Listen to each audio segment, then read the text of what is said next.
1 and 5 and do your chance to set up a short week.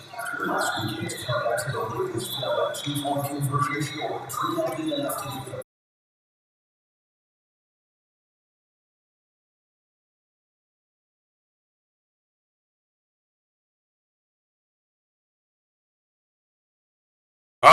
Good evening, everyone, and welcome to the Ron Jaworski Show. And yes, we are coming to you live from the beautiful showroom here at Burns Honda on Route 73 in Marlton, New Jersey. If you're in the area, stop on by, say hello to me and my very special guest, Jeremiah Trotter, as we break it down tonight.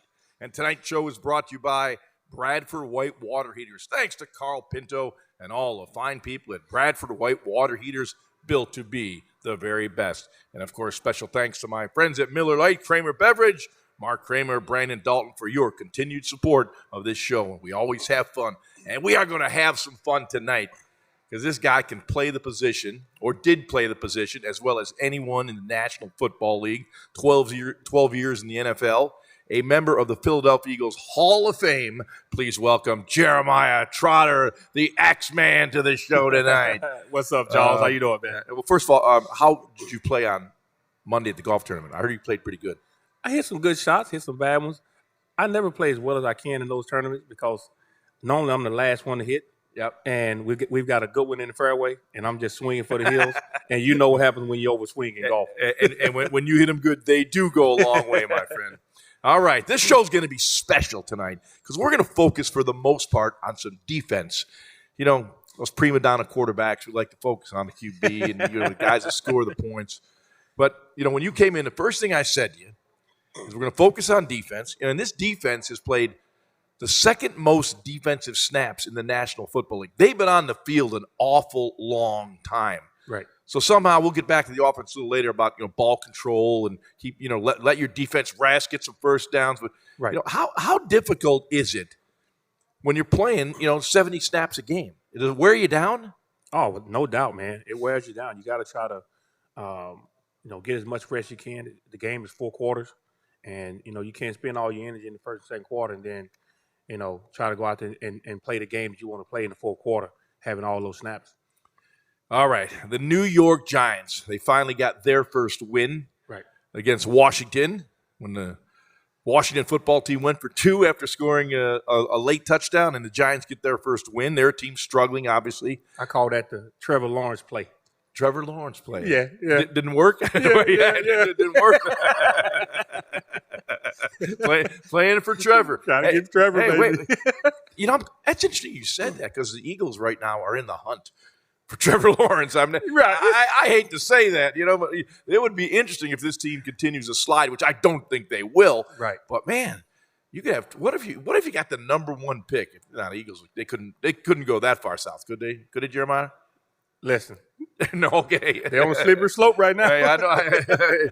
You had a little grin on your face when you like, oh, okay.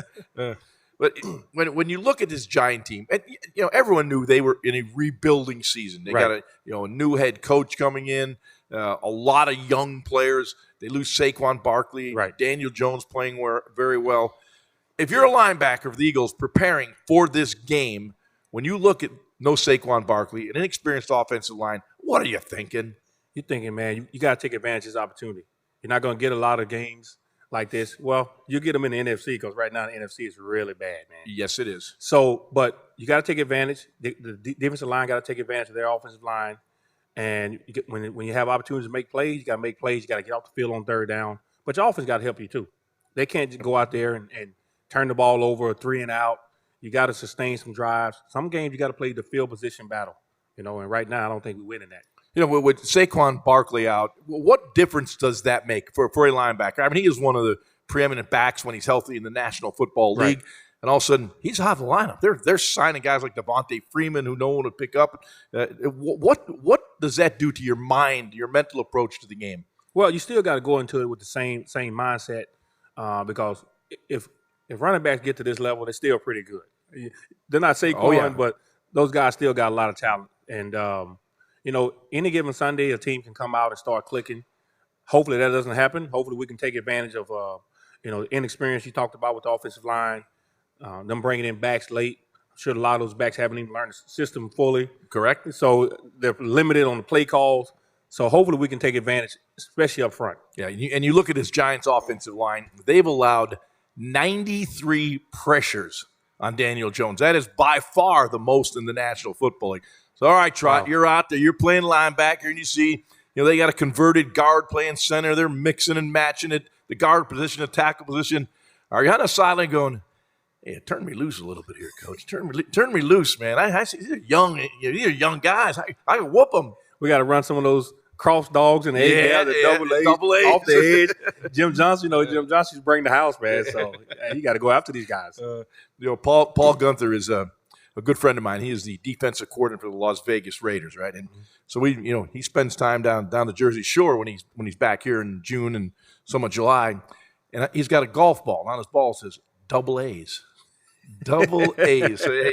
And he will drive around in the golf cart, and he'll have the scorecard out there. I'm going to use this one. He's on the golf course. We're playing golf. He's running all these double A pressures that he comes up with. He's asking, is he playing well while he's drawing these plays up? No. But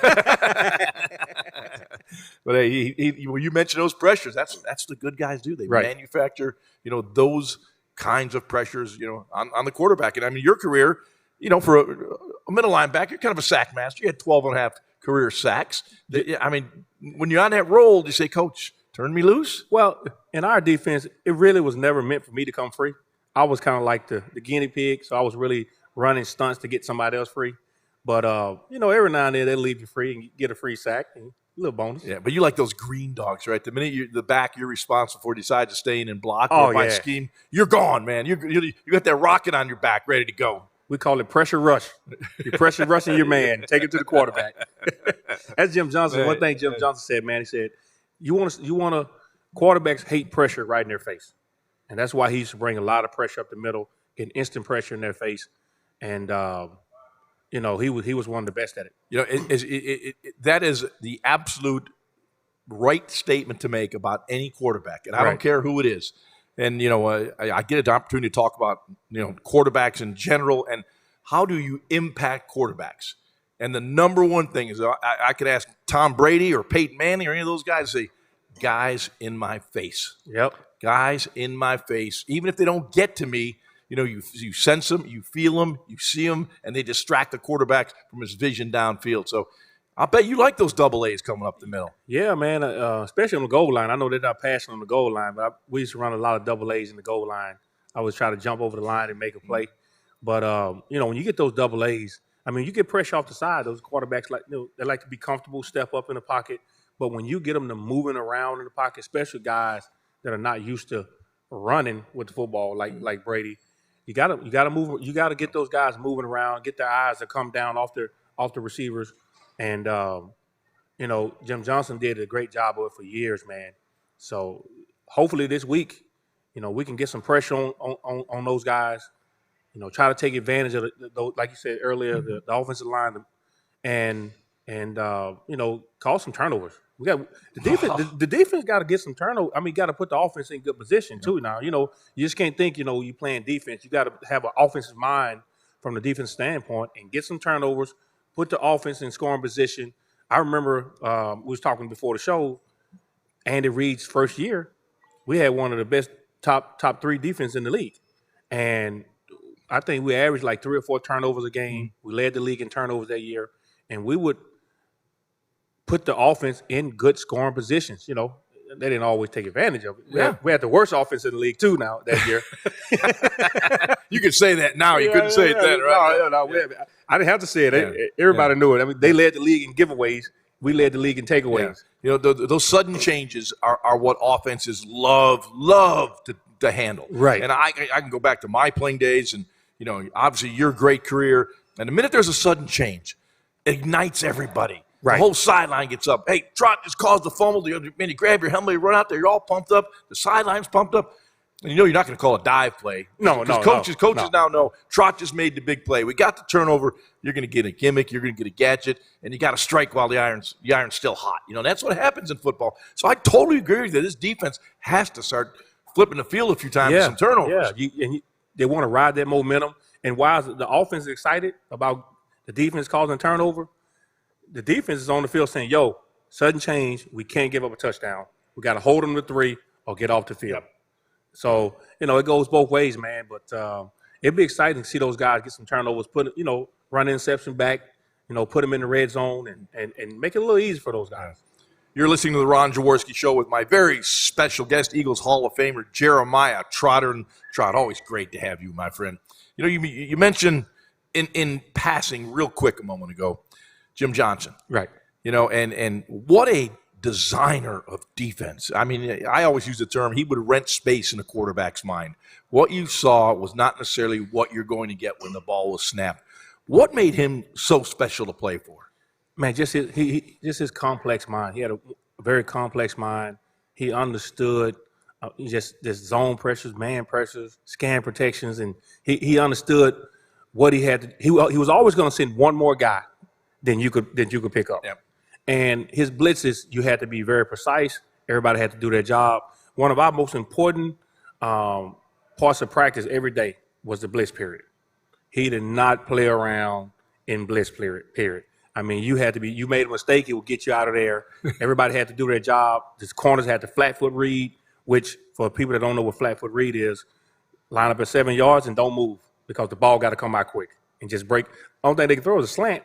Yeah. Right. And break it's coming. And we had Al Harris was one of the best at flat foot reading, So, when it worked for us, man, Jim Johnson, he allowed us to go out and do what we do best, These young guys, man, you would like to see those guys come out this week from the front end to the back end, especially the linebackers, and make some plays, But I think I'm a firm believer you get what you pay for. Oh, are you leading me up? Is that a leading statement? Yeah, I'm leading you to it.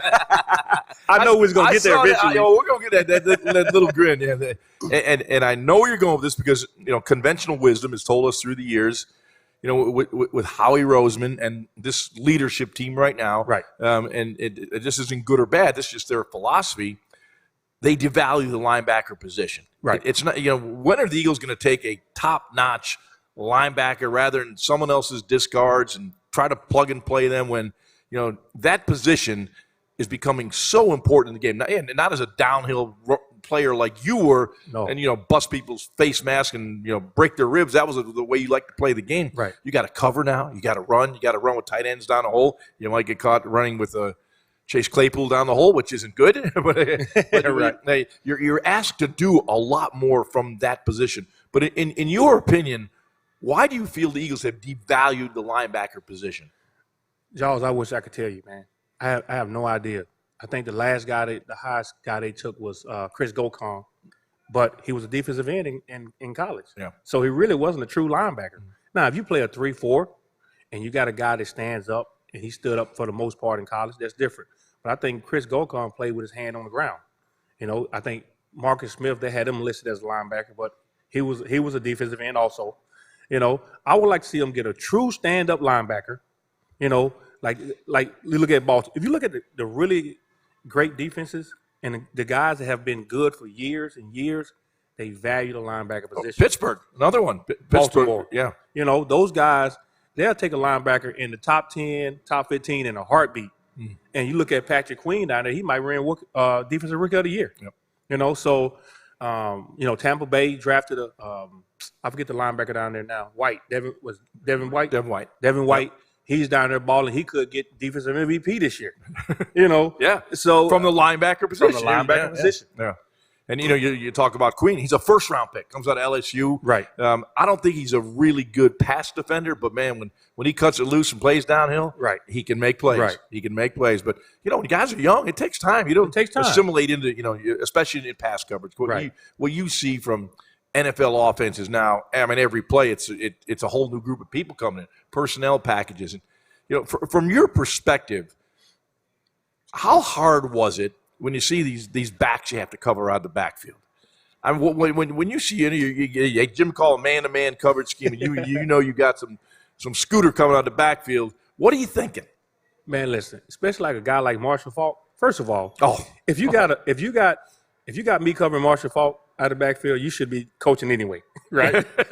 So when we played the Rams, he always put Dawkins on him, you know. So we was fortunate. We was one of the teams that could have a safety that match up on him. But, I mean, it's tough. You know, you got those scat backs, especially on third down. But that's where the game is going. That's why you got a lot of these linebackers are smaller, faster, they're better in space. And they've been playing in space since they was in college. So they understand that's the way they train.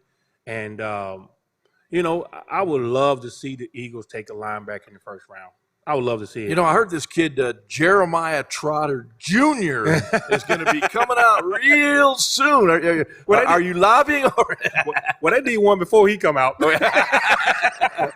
Yeah, but you want to travel then. Right. Go right down to Lincoln Financial Field and game on, you know. But, you know, you mentioned, you know, you had to cover a Marshall Faulk on the backfield. That's not fair. It's just not fair. It's not fair, no. But it's not – you don't have a Marshall Faulk on every team either, so. Thankfully, right? Right, yeah.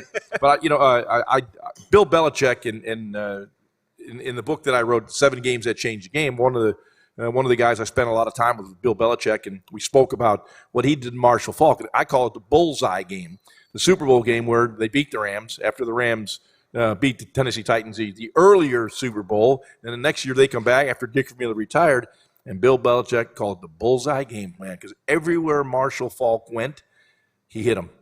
Defensive end would drop out. He said, hey, no, I don't care what anyone else, what else, 10 guys, you go get Marshall Faulk. That was the respect he had for – he felt their offense wasn't around Kurt Warner and, you know, the great wide receivers and Torrey Holt people they had. It was you had to stop Marshall Faulk. And the bullseye, he got hit on every play. Because you really wasn't going to stop Kurt Warner from getting rid of the ball. He got rid of the ball so fast. Yep.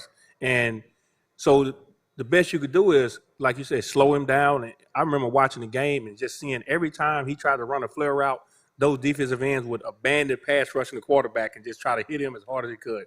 And no matter where he went. Right. I mean, they're supposed to rush off the edge, and they're going out and wheeling, just running with him, trying to hit him every chance they had.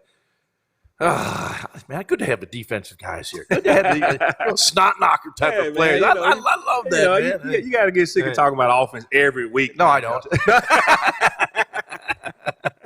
I usually have offensive guests. I've been I used to never like coming out of the huddle and look at Jack Lambert or Jack Hammond and they'd be snarling and they're swearing and snot coming out of their nose. Snaggletooth. Yeah. And I don't know what they were on, but hey, but they were angry. I know that. Didn't they have face masks back then? Yeah, they did. What happened to their teeth? I think those were barroom brawls. And they didn't lose them playing the game. So, Trot, where do you see the game going? As I look at all this tape now, and I get all these profiles of teams, what formations they're running, and no one has a fullback anymore except for maybe Baltimore does and San Francisco with Juszczyk. Very few teams. They want one back, they want 3 wide, 4 wide. Eagles' predominant formation was 12, 1 back, 2 tight ends. Well, now we got both tight ends out, which is mandated change this week. Right. But how difficult is it for you for identification as a linebacker? You looked at the sideline, there's 5 guys running off the field, 5 guys running on the field. Right. You got to identify who they are. Then you get the call from the sideline. And then all of a sudden you're at the line of scrimmage and they give you a shift. How is it tape study that prepares you for that, or are you just that focused, just that good at it? Well, that's the spotter's job. Whoever's in the box to spot what personnel is coming on and off. But that's why defenses like to get guys that are versatile. They play all 3 down linebackers. Most teams today, they play a lot of nickel. 2 linebackers bringing a nickel guy. And if you can get a nickel guy that's good against the pass and efficient against the run, you can afford to leave him on the field for 2 or 3 downs. Yep. But you got to get guys that are versatile. Linebackers that can cover. We talked about earlier, play in space, but also play the run. Now the teams we talked about, Baltimore and San Fran, they're going to force these teams to start drafting linebackers that not only can play in space, but they can also play downhill and play the run. See, that's the hard part. You part. can find those tweeners all over the place, but all of a sudden, you're going to have these big old offensive linemen at 340, 350 pounds coming after you as well. Makes it a little bit tougher. Well, you know what, y'all? The problem is they're playing so much spread offense in the college. A lot of these linebackers aren't taught to how to come downhill, take on blocks, get off those blocks. They just know how to play in space and run, So now you got to reteach those guys, teach them how to take on those blocks, use their hands, get off, proper fits and all that. I've been watching the Eagles game the other day down in the red zone. They ran the ball, and the fits were all off. Guys were playing over the top, leaving the inside gaps open, and I mean, it's sad to see, man. And then, too, guys don't wrap up these days. Oh, tackling. You see so many guys just launching and not bringing their arms. It's a travesty. Yeah. Well, there are a lot of reasons for that. We are in a pandemic. There are no preseason games. There's no practice. There's no practice tackling. So I expected sloppy play, and I'm getting what I expected, sloppy play. All right, you're listening to the Ron Jaworski Show with my very special guest, the Axeman, Jeremiah Trotter. We're down here at Burns Honda, and there's Jim McCormick out there working hard. Man, that's a hard-working general manager right there. Look at handling all these beautiful cars. You think maybe we should give you a car before you leave here, Trotter? I'll talk to Jim about that. We'll see what we can do. All right, we'll be back with more right after this.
Honda.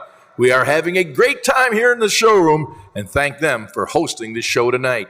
Now, they have hundreds of vehicles to choose from, including Accords from $209 a month. $209 a month? How great is that? And your choice of CRVS or HRVS from $199 a month. Check out all the other offers and their entire lineup at BurnsHonda.com and take advantage of their amazing offers.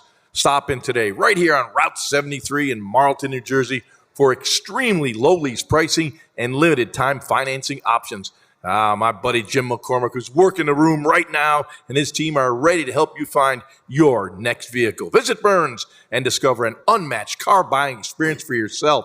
Shop their huge inventory of over 900 vehicles. That's right, 900 vehicles online at BurnsHonda.com. And remember, when you need a new vehicle, turn to Burns. You'll be glad you did. Route 73 in Marlton, New Jersey, or anytime online at BurnsHonda.com.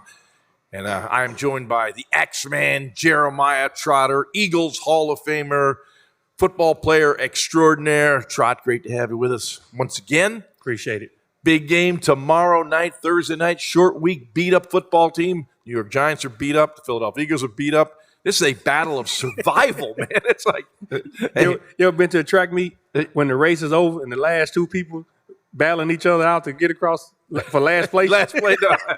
Yeah, that's going to be tomorrow night. You know, I consider myself pretty well versed in the Eagles, the National Football League, and I'm watching the game last week against Baltimore. And literally, I'm seeing all these guys being hurt again. I literally had to get a flip card out, right, and see who some of these guys were. Kroom, Toth. I'm going, whoa. I mean, Kroom played one play, got a touchdown. He'll have a pretty good grade in that game. Played one play, touchdown. Yeah. But I'm like, who are these guys? It's like they're grabbing guys off the street and you have to make a contribution. And here was arguably going into the season, maybe the best offensive line in the NFL. And here we are in week 6, and the only guy of the starting group that was out there was Jason Kelce. Right. Everyone else is like, who are these guys? You walk in the huddle and you have to introduce yourself. How, from a linebacker's perspective, how difficult is it when you look at other teams' offensive line for those guys up front to work in unison, to work in harmony when you're going through all these changes? Man, it takes time. I mean, it takes time playing with each other, understanding what the guys next to, because there's certain stuff happening in the game you don't have time to communicate. You can communicate a lot of stuff before pre-snap, but there's some things that happen after the ball is snapped. It just takes repetition, practicing with each other day in and day out. You talk about the timing with the receivers, quarterback and receivers, things and so forth.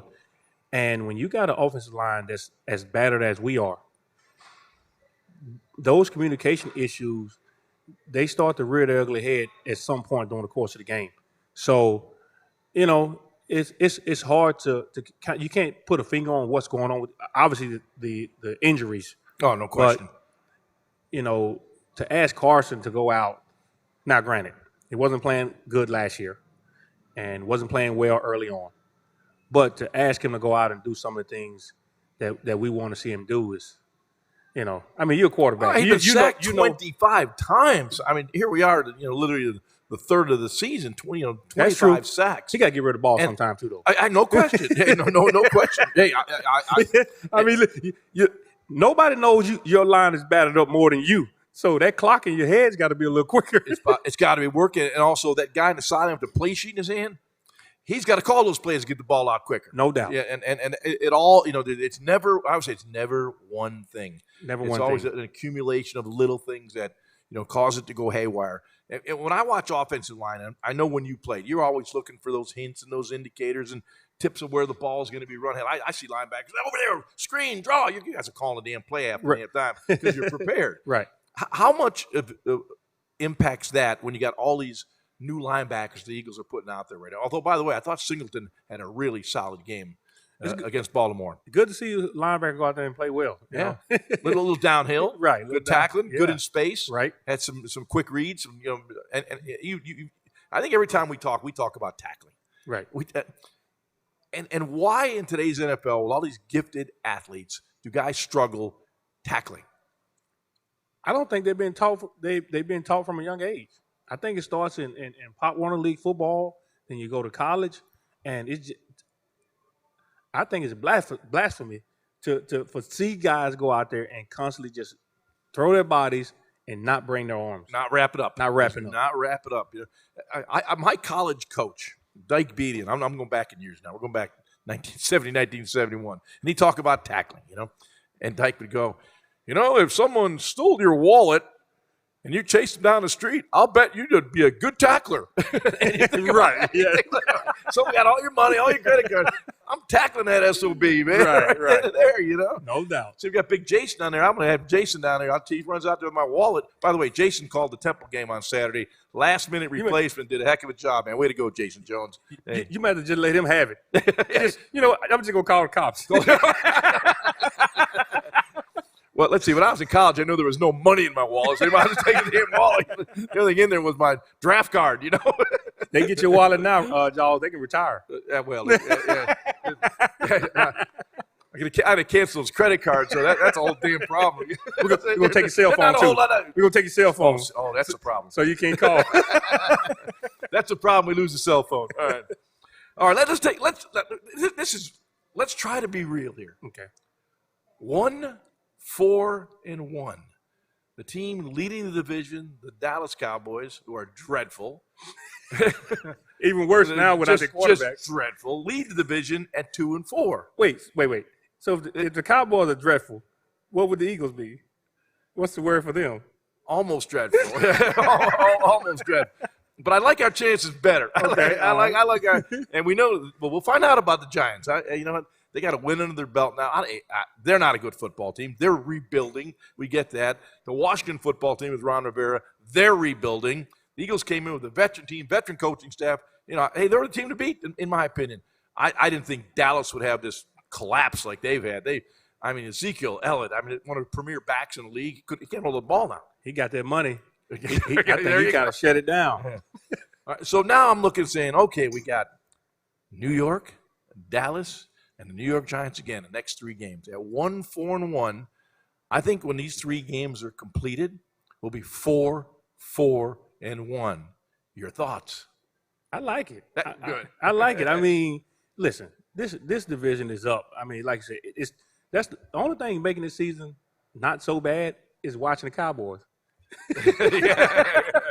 Knowing that they suck, they suck just as bad as we do, you know. So and hearing Stephen A. Smith talk about yeah.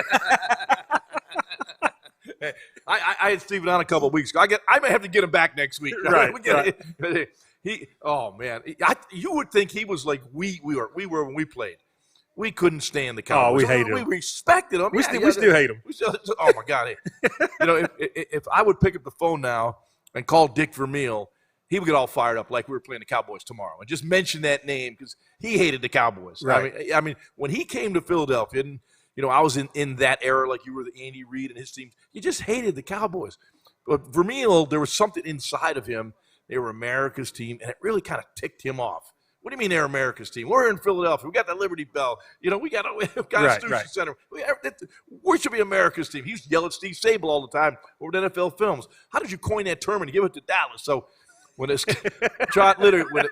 the schedule came out, it'd be up there, and Dick would go up and he'd go through the whole schedule, and he had 2 big felt pen. He had big stars right there: Dallas home and Dallas away. So that was it. What about the other games, Coach? No, we got Dallas twice. Jaws, where you from? Buffalo. So when you got drafted, you got drafted by the Eagles? I was drafted by the Los Angeles Rams. Okay. When you got here, how did you figure out so quick that you hated Dallas? Because I get that question a lot, and I give you my answer. I just want to hear yours.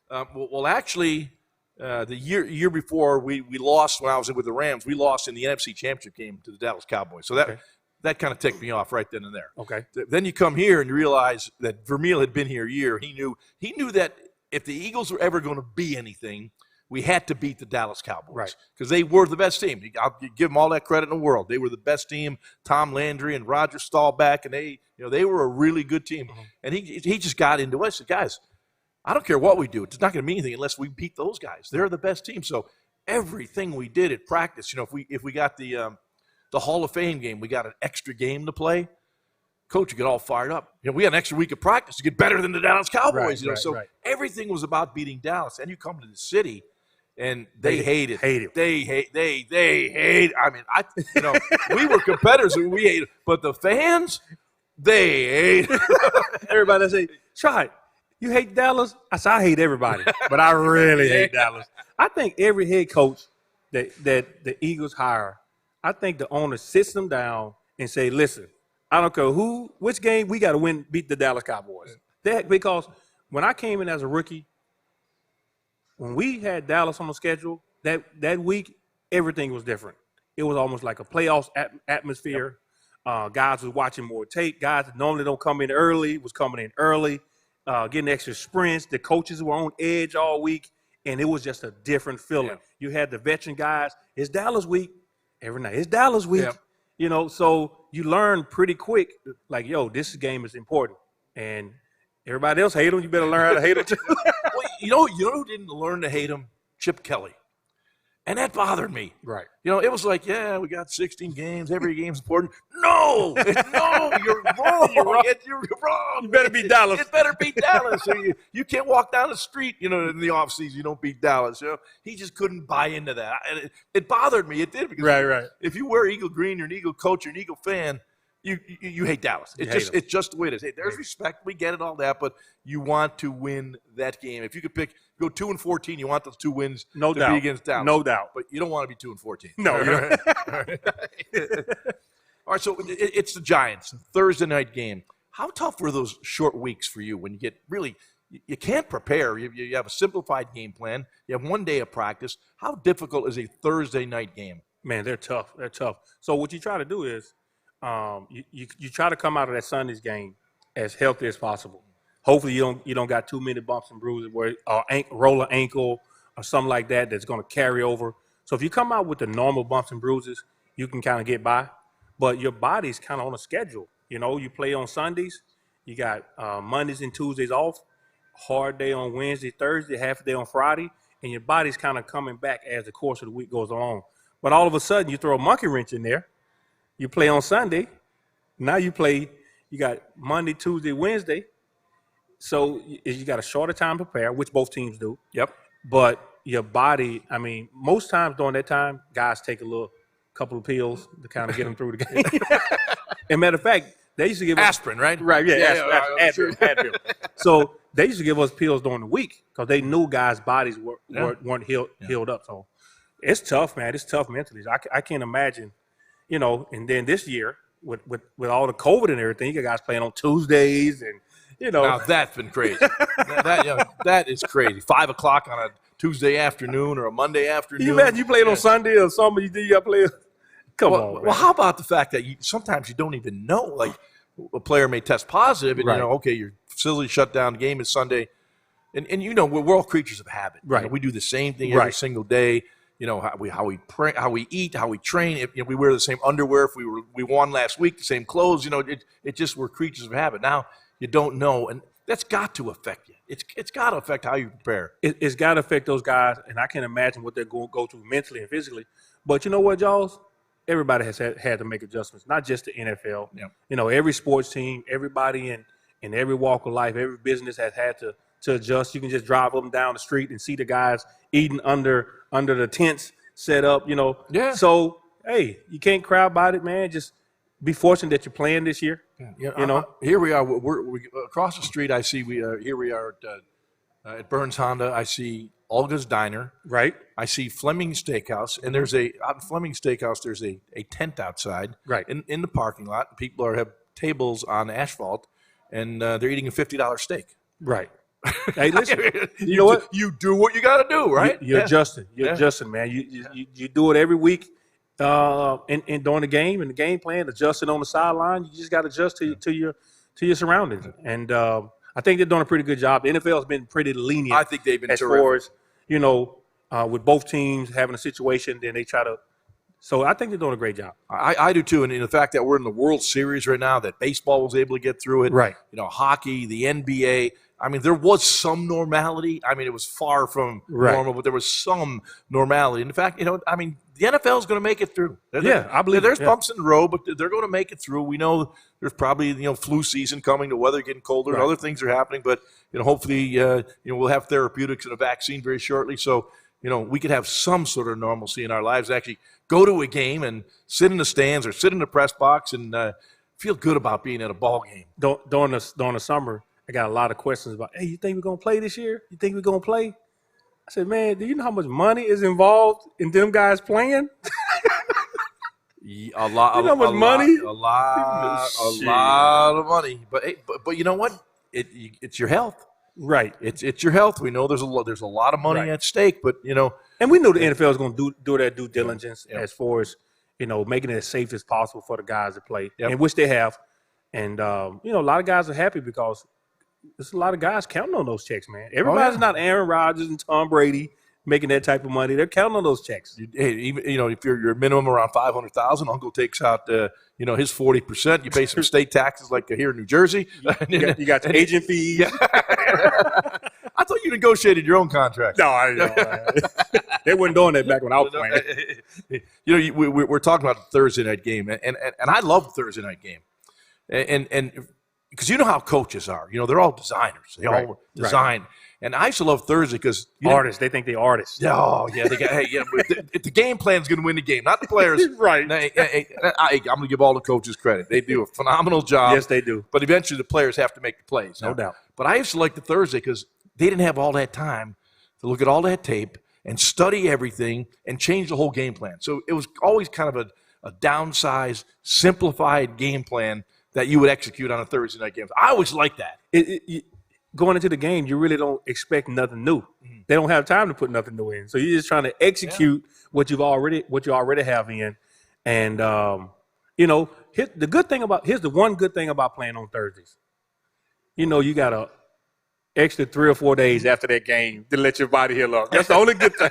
So plus you gotta win that game because you got extra days to think about it. If you lose. Yep. Thursday night football here. Well, what 6,000 fans in the stands, I guess, for this one. I love to see those guys get to 30, 40%. Yeah, I hope so. Let me ask you, because we're probably going to see, crystal ball looking at what happened on Sunday and spinning forward to Thursday night. I think you see a little more Jalen Hurts in this game. I think Doug he loves these tinker toys. He loves the gimmicks and the gadget plays. I think this is a game with a beat-up offensive line. I think the trickery comes into play on Thursday night. I think he's going to start giving a few more passes. So he started out running. He's 1 for 1. He gave him a run. Next time he give him another run. So this time he passed the ball back to Carson. So I think the next time he's going to be downfield. Hopefully.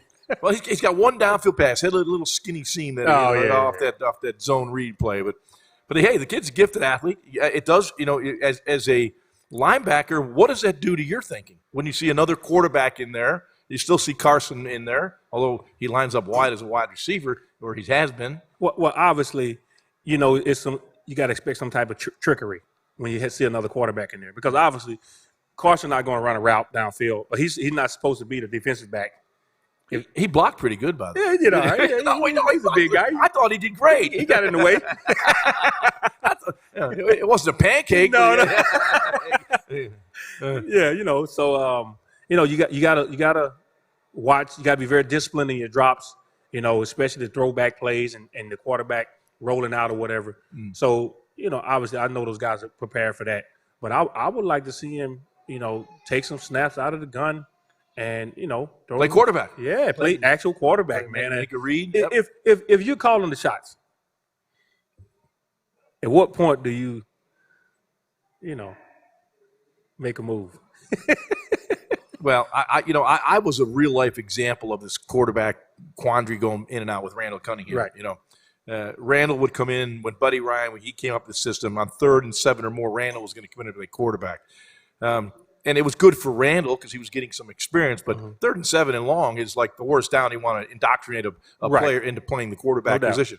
But I will be perfectly frank with you. I hated it. Right. I hated it. Now, hey, I would say the right things, and I'm sure Carson's saying the right things, right. But because that's what you do when you're a player. No doubt. You're a team player. It's team first. But, I'm going, okay, I'm playing and I get to stand on the sideline, then run back out of field. Then he comes on 3rd and 7 where I run back upfield, run back. It's hard to develop that continuity, that consistency. And I know as a linebacker, you would hate to come on nickel situation or when they come out with dime package or something. Oh, Trot, go stand on the sideline. I know that ticked you off, Yeah, I was catching my breath. Oh, come on. You want to hit somebody. No doubt. Obviously, you want to be on the field, but You're fresh when you come back. I would like to see him more like in the red zone. You're inside the 10-yard line or 3rd and short, 3rd and 3, 3rd and 4. Now you add another dynamic that the defense has to work on, because you look at the Saints, the way they're doing with, was it Tyson Hill? Yep. And Drew Brees. I know Drew Brees don't like it. Hell I know he no. don't. No. But, you can't argue with the results that they get. And it forced the defense to prepare for a whole nother package. There you go. A whole nother package. What did you think of the 2-point play? The zone read. The Eagles game. 30-28. Okay, I don't think you liked it. Let's go back to it went for 2 early on. Right. I think you kicked the field goal. I think you take the extra point. Take the extra point. Yeah. Yep. But listen, that mentality. That's Doug. That won a Super Bowl. Yep. So it's hard to argue with Doug when he make those decisions because if he didn't have that mentality, I don't think we would have a Super Bowl. I agree with you. I agree. So, hey, we're going to win some, you're going to lose some. Win some, you lose some.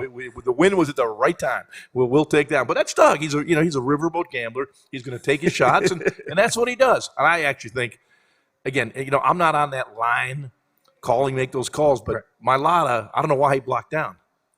I thought he should have blocked you down and run the option on Fort. And that was, again, but you could see Kelsey's waving, and the guys are making those internal calls. So who knows? Jason may have called them down. Right. But I'm not. But you can't option 2 players. You can't option Judon and Ford. You got to option 1 player. So there was a mistake made somewhere. I don't want to point a finger, but What year is this for him? Who's that? Marlton. Well, it's his first year as actually playing. Right, but first year. Third year. Third year. So you got a guy, and it's hard to take it out on him because this is a third-year guy that's his third year ever. Not ever in football. Not just in the NFL. Yeah. Ever. Yeah. So, and I thought the first game he played pretty decent, I think he's played very well. In pass protection, he's handled the edge rusher, the bull rusher. He could be the future at left tackle if he continues to get. I think he will get better. Yeah, if I would have to put a gun to my head and say who's going to be your left tackle for the next 5 years, hey, I'm going to say Marlton. I'm going to go with him. He's playing good. All right, we're doing this, Trot. Got to make our predictions. All right. Got to make our predictions. All right, the 1-4 Philadelphia Eagles versus the 1-5 New York Giants, and your prediction is? I'm going with the Birds. All right, I'm going with the Birds. I think I read today that Sean may be back, and Lane.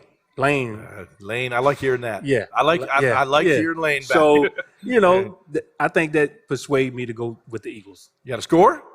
No, people actually wager on this stuff. Yeah? So they like to, they like to cover or not cover. So I can call somebody to win or lose somebody. You got all right. You got to call your guy. Since you're pressuring me, right. Let's go 24-17. All right. I've got the Eagles as well in this one. I've got them 23-13. That means they are covering. I went 24. He went 23.